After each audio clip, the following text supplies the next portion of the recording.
సంవత్సరాలుగా దేవుని యొద్ద రాకుండా ఇష్టానుసారంగా జీవిస్తున్నావా? నువ్వు కూడా దేవుని వాక్యం వింటూ కూడా నీ ఇష్టం వచ్చినట్టుగా బ్రతుకుతున్నావా? దేవుని మాటలు వింటూ కూడా నీ పెత్తన మీద చల్లాలనుకుంటున్నావా?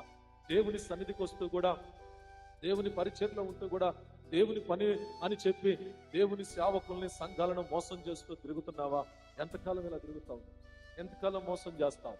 ఎంతకాలం మోసం చేసి బ్రతుకుతావు? దేవుణ్ణి ఎంతకాలం మోసం చేస్తావు? నీ చుట్టుపక్కల వాళ్ళని ఎంతకాలం మోసం చేస్తావు?